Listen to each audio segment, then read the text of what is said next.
ce geste de toi viendra mon secours.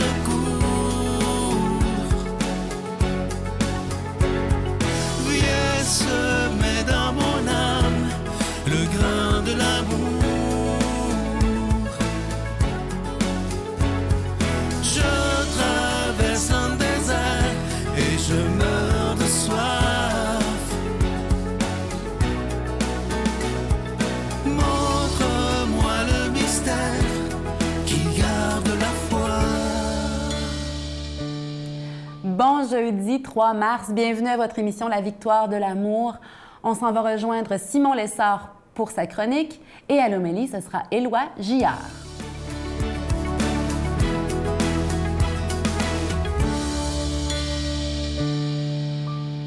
Bonjour tout le monde. Alors aujourd'hui, dans notre méditation du Notre Père, je veux revenir sur cette 5e demande. Pardonne-nous nos offenses comme nous pardonnons aussi à ceux qui nous ont offensés, parce qu'elle est tellement importante. Je vous l'ai dit la dernière fois, hein, tout est dans le « comme ». Hein? Pardonne-nous comme nous pardonnons aussi. Là est résumé tout l'Évangile. Pourquoi? Parce que c'est le grand mystère de la miséricorde. Quand on confesse la miséricorde, qu'est-ce qu'on confesse? 2 choses en même temps. D'une part, notre misère, c'est-à-dire notre besoin d'être aimé, d'être pardonné, notre besoin de Dieu. Et en même temps, on confesse l'amour de Dieu, le pardon infini, la grâce de Dieu. C'est tellement important que les pères de l'Église, hein, ces premiers grands théologiens, nous disaient que l'Évangile dans l'Évangile, c'était leur expression, la bonne nouvelle de la bonne nouvelle, c'était le chapitre 15 de l'Évangile de Luc.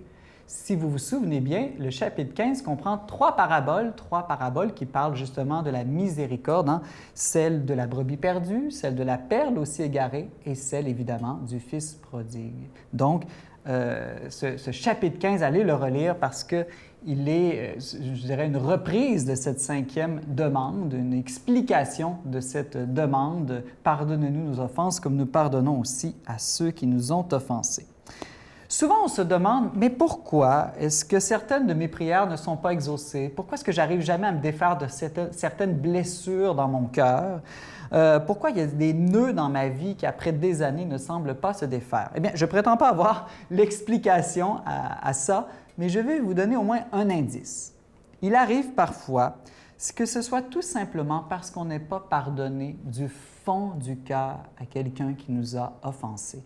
Et c'est ça qui garde ce nœud dans notre vie, c'est ça qui garde la blessure vive en notre cœur, parce que le pardon qu'on a fait, souvent on pense l'avoir fait, mais il n'a pas été fait du fond du cœur. Et Jésus nous le dit, entre autres quand il enseigne à Pierre, hein, au sujet de cette fameuse parabole du serviteur impitoyable, pour lui faire comprendre qu'il faut pardonner 7 fois, 77 fois. Jésus lui dit, « Ne devrais-tu pas à ton tour avoir pitié de ton compagnon? Comme, encore le comme ici, hein, comme moi-même j'avais eu pitié de toi. » Dans sa colère, son maître le livra au bourreau jusqu'à ce qu'il lui rembourse tout ce qu'il devait. C'est ainsi que mon Père du ciel vous traitera, si chacun de vous ne pardonne pas son frère du fond du cœur. Pardonner du fond du cœur, c'est quelque chose de très important à notre frère, notre sœur, notre époux, notre épouse, notre père, notre mère, notre patron, notre voisin. Et à nous-mêmes aussi. Il faut se pardonner du fond du cœur à nous-mêmes. Si Dieu m'a pardonné, qui suis-je, moi, pour ne pas me pardonner à moi-même?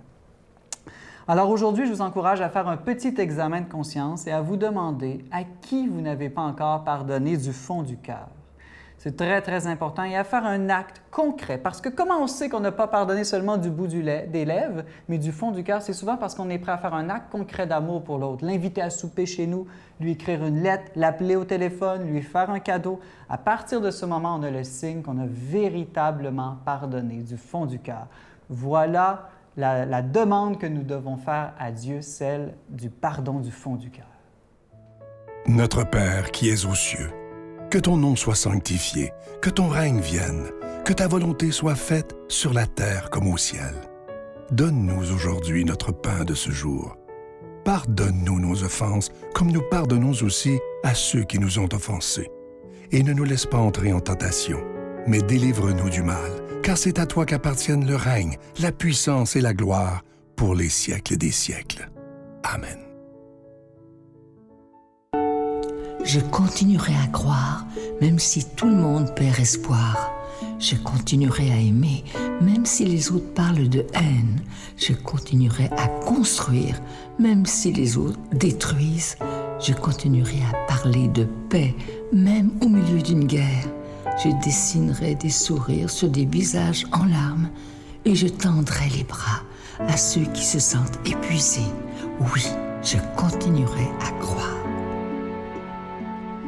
Pour le mois de mars, le mois du Carême 2022, je vous propose de faire un don, mais sans rien attendre en retour. Vous savez que si on se donne les moyens tout ensemble, de donner des moyens au bien afin qu'ils puissent se répandre, ça va être extraordinaire. Parce que vous savez, dans notre société, le mal a tous les moyens à sa disposition. Mais il serait temps, et grand temps, que le bien ait aussi tous les moyens possibles pour se répandre. Et ça sera grâce à chacun et chacune d'entre vous. Merci de tout cœur de votre don spécial du Carême 2022. Je vous donne l'adresse, la Victoire de l'Amour, case postale 120, succursale Boucherville à Boucherville, le J4B 5E6, je vous la redonne. La Victoire de l'Amour, case postale 120, succursale Boucherville à Boucherville, le J4B 5E6. Également par téléphone, par carte de crédit du lundi au vendredi de 8h30 à 16h30 dans le 514-523-4433, 523-4433 ou sans frais le 1-888-811-9291, 1-888-811-9291 et aussi sur notre site Internet. Vous savez que c'est une façon très rapide, sécuritaire et efficace de faire votre don, le www.lavictoiredelamour.org. Alors, je vous rappelle, la proposition, c'est de faire un don pour le Carême 2022. Un don, mais on n'attend rien en retour. Simplement pour que le bien puisse se répandre parce que ensemble, tout est possible. Merci de tout mon cœur. Et je vous rappelle également que vous recevrez un reçu pour fin d'impôt pour tous les dons que vous aurez faits en 2022. Merci de votre prière en ce carême et merci de votre offrande spéciale du Carême 2022.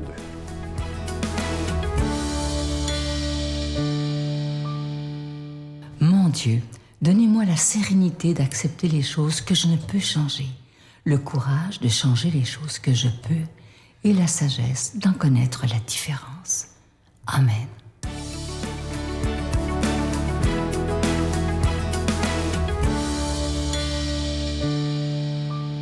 Et bon matin, mes amis. Je suis heureux de vous retrouver.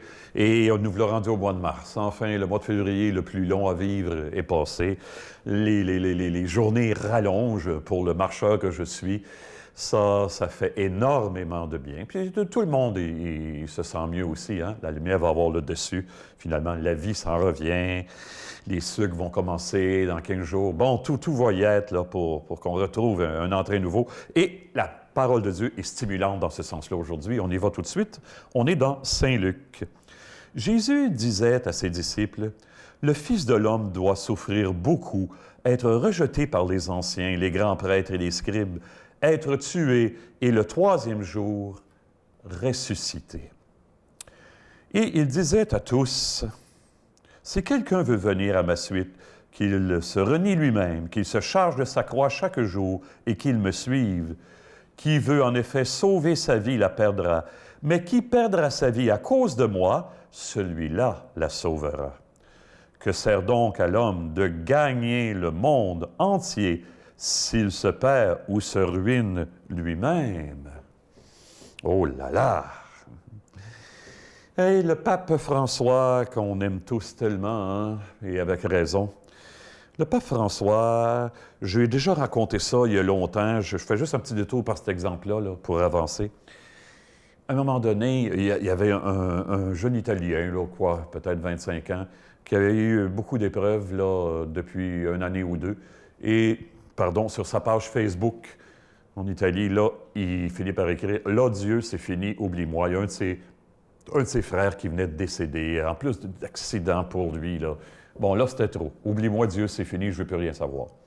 Quelque temps après, le téléphone sonne, puis il regarde, il ne reconnaissait pas le numéro. « Ah, je ne veux rien savoir. » Puis une autre fois, « Ah, je ne veux rien savoir. » Quelques jours après, encore le même numéro. « C'est qui ça? » Il répond, « Est-ce que c'est Marco? » Il dit, « Oui, c'est le pape François, Marco. » Marco fait le saut. Et là, le pape François, il dit, « J'ai lu ce que tu as écrit. On m'a parlé de ton ton message sur Facebook, j'ai lu ça. J'aimerais ça qu'on en discute. Ça te tente-tu? C'est embêtant de dire non, hein? C'est le pape qui te demande ça. Et là, ils ont échangé. Et tellement de fois, ils se sont parlé en tout plus de 20 fois au téléphone. C'est le pape qui l'appelait. Et le pape l'a reçu avec ses proches au Vatican un dimanche après-midi pendant 1h30 de temps. Et il a été complètement transformé. Marco, évidemment. Hein? Et connaissez-vous bien des gens qui n'ont pas de croix à porter, vous autres? En connaissez-vous beaucoup? Quand tu es prêtre en paroisse, je peux vous dire ça, quand tu es prêtre et tu es proche de ton monde, c'est pas long que tu finis par en savoir beaucoup sur la vie des gens. Bien des choses dont même les proches ne se doutent pas. Hein? Et l'histoire intime de chacun est très souvent marquée par la souffrance. Et pourtant, on veut tellement vivre. Je me souviens de la chanson de Reggiani. Serge Reggiani est un chanteur que j'ai aimé, moi, dans une autre époque. Hein? Vivre, vivre, même sans soleil, même sans été. Vivre, vivre, c'est ma dernière volonté. Mais que de désillusions, hein? Avant qu'on comprenne que la vraie vie, c'est pas ce rêve auquel on s'accroche spontanément, nous, les humains, hein?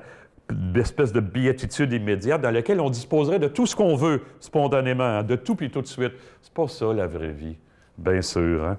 Ça m'a pris un burn-out pour commencer à comprendre ça, hein? Dieu nous dit, oui, je veux que tu vives, mais qui perdra sa vie pour moi, la sauvera, vient de dire Jésus. Ah bon, la vraie vie ne peut être que le résultat, en quelque part, d'une longue démarche d'amour à l'intérieur de laquelle mon petit moi va commencer à mourir pour que je ne sois plus centré sur moi-même et sur Jésus. Là, les vraies choses affleurent. Et je reviens sur l'exemple du pape François. Il n'était pas obligé d'appeler ce jeune-là. Pourquoi il fait ça? Parce que ça lui fait du bien, sans doute, de prendre soin des autres comme ça, de manière très concrète. Ça lui fait du bien, c'est relax pour lui. Il y a assez de travail, de responsabilité, de préoccupation pour remplir ses journées, pourtant, vous êtes d'accord avec moi, mais il est plus centré sur lui. Il a rencontré l'amour, le pape François. Et, en quelque part, c'est sa vocation de pasteur. Un pasteur, vous savez-vous qu'est-ce que c'est? Un pasteur, dans la Bible, c'est quelqu'un qui prend soin d'eux. C'est exactement ce qu'il a fait avec ce jeune Marco. Mais on peut donner aussi à la vocation un sens plus profond que j'aime beaucoup. Je crois que c'est l'écrivain Gustave Flaubert qui a dit ça. Écoutez ça, comment c'est beau. La vocation, c'est avoir pour métier sa passion. C'est vrai pour une vocation artistique, une vocation d'une mère, etc., de prendre soin hein, de ses proches. Eh bien, c'est la vocation, c'est la passion du pape François de prendre soin d'eux. Ah! Quand on a perdu son ego un peu et que le Christ a pris la place, notre vocation, c'est vraiment d'être tourné vers les autres et leur apporter ce qui va leur permettre vraiment de se réaliser au-delà de leurs blessures. Hey, on demande ça au Seigneur qui sent quelque chose de plus fort que nous, en nous, hein? Et que Dieu nous bénit en ce sens, lui qui est Père, Fils et Esprit Saint. Amen. À bientôt. Bonne vie, tout le monde. Je vous salue Marie, pleine de grâce. Le Seigneur est avec vous. Vous êtes bénie entre toutes les femmes. Et Jésus, le fruit de vos entrailles, est béni. Sainte Marie, Mère de Dieu, priez pour nous pécheurs, maintenant et à l'heure de notre mort. Amen.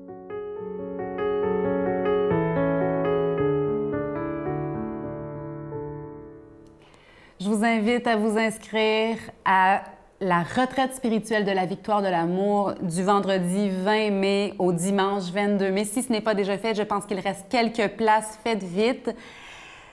Les invités sont merveilleux. Le père Michel Marie, Christine Michaud, Miguel en chanson, un couple de médecins, de jeunes médecins.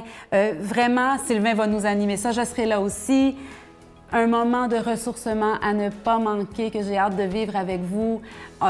Tout le monde ici, on le sait, c'est un ressourcement, un oasis qui nous abreuve et nous fait du bien. J'espère que votre carême va bien. Je vous souhaite une bonne journée.